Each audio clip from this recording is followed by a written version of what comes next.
Gold buyers, మీ కష్టాల్లో నమ్మకమైన మీ ఆత్మీయ నేస్తం.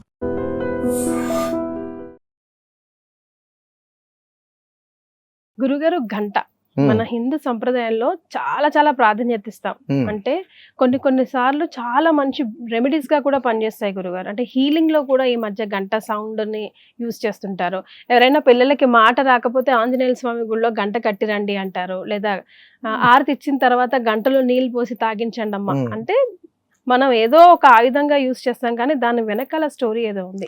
మహానుభావుడు ఎందుకు గుళ్ళో స్థానం సంపాదించుకున్నాడో తెలియజేయండి గురుగారు. తప్పనిసరిగా తల్లి, గంట అని పేరు వినగానే ఆ పరమేశ్వరుని గుర్తెచ్చుకోవాలి. ఇంకెవ్వరూ లేరు. జంగమదేవర పాట వినే ఉంటారు మీరు. జంగమదేవర అనగానే మన చేతిలో మోగేది గంట. గుడిలోకి వెళ్ళగానే మన చేతిలో మోగేది గంట. ఇదేంటంటే ఆ గంట ఈ గంట ఒకటేనా? గుడిలో ఉన్న దేవుడు పలకడు, మాట్లాడు, గంట కొడుతుంటాం. మనిషి శివైక్యమైన తర్వాత పాడి మీద వెళ్ళిపోతాడు, అప్పుడు కూడా శంఖ మోదుకుంటూ గంట కొట్టుకుంటూ వెళ్తుంటాం. ఏమిటండి ఆ శబ్దం ఈ శబ్దం రెండు ఒకటేనా అని అడిగితే భగవంతుడు ఎంత అందంగా చెప్పాడు చూడండి. ఒరే, శిల రూపంలో ఉన్నటువంటి నేను, నన్ను చెక్కింది నువ్వే, రూపాన్ని తీసుకొచ్చింది నువ్వే, నాకు ప్రాణం పోసింది నువ్వే, ప్రాణ ప్రతిష్ఠ చేసింది నువ్వే, నన్ను అభిషేకిస్తున్నది నువ్వే, నీవే నన్ను వరాలు అడుగుతుంటే ఇది హాస్యాస్పదంగా లేదా? అందుకని ఒక అద్భుతమైనటువంటి యథాశక్తిని నీకు ఇస్తున్నాను రా అని చెప్పి గంటనిచ్చాడు ఆయన. ఎందుకు ఇచ్చాడు రా అని అడిగితే, పూర్వకాలంలో మీరు చాలా చోట్ల మీరు గమనించండి, గుళ్ళో ప్రసాదం పెడుతున్నారంటే ఏం కొట్టేవారు? గంట. స్కూల్లో బడి పిల్లలకు మధ్యలో విరామం వచ్చిందంటే గంటే. ఏమిటండి ఈ శబ్దానికి అర్థం?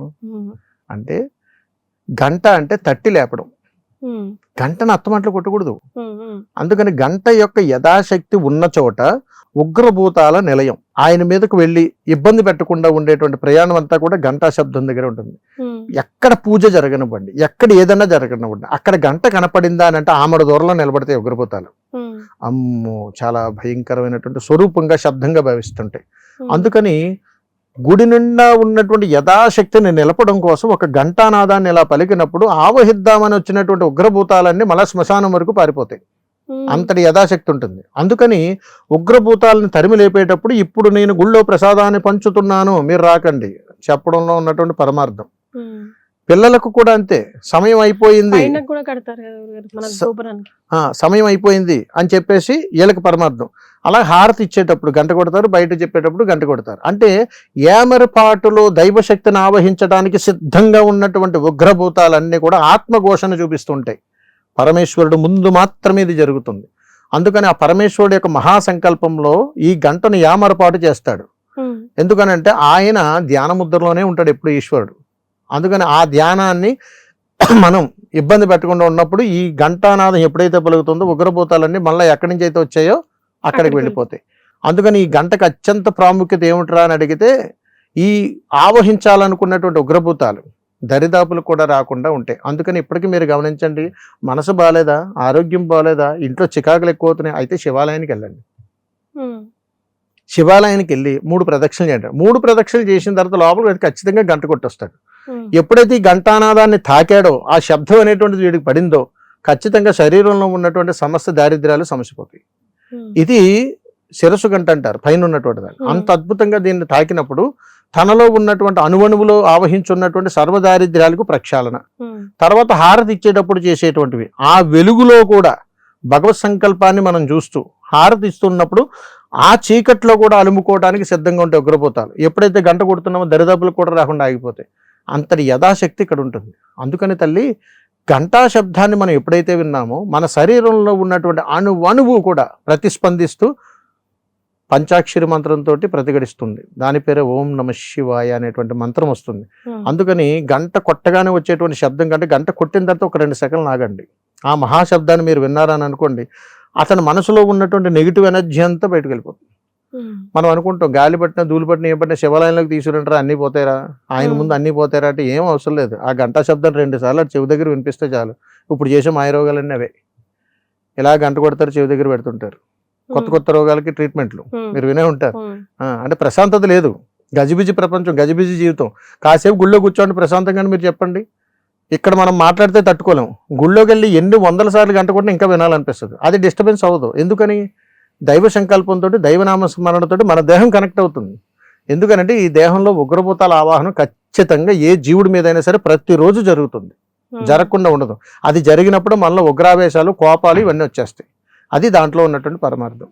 And for more videos, Please subscribe to iDream. Please subscribe to iDream. Please subscribe iDream. And please subscribe to iDream.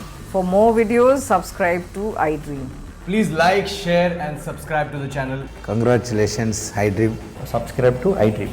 Subscribe to iDream. So subscribe to iDream Media. iDream ki iDream team andarki huge congratulations. Please subscribe iDream Media. Please subscribe to iDream. Subscribe iDream. Please subscribe to iDream. iDream అంటే నా కళల channel subscribe చేసుకున్నారు, నోరు తిరుగుతలేదు.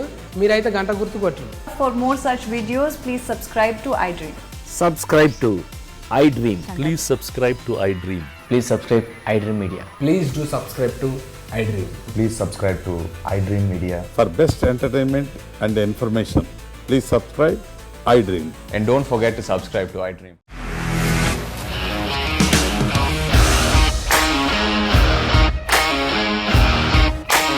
ఇండస్ట్రీలో commitment issues వస్తే నీకు కూడా వచ్చినట్టు. మార్నింగ్ తీసుకెళ్ళారంటే కొట్టి పడేస్తారు.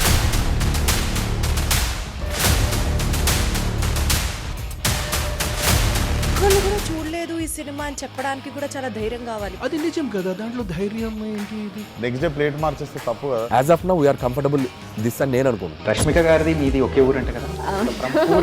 నీకు కోపం వచ్చిందంటే బాగా తిట్టేత్తరా? తిట్టేద్దామండి. నిజంగా గేమ్ ని ఎలా చేంజ్ చేయగలిగారు? ఏపీఎస్ఎఫ్సి వాళ్ళకి 6 నెలల్లో నేను 6 లక్షలు కట్టా. బిజినెస్ చేయాలనుకుంటే it is as difficult as riding a tiger.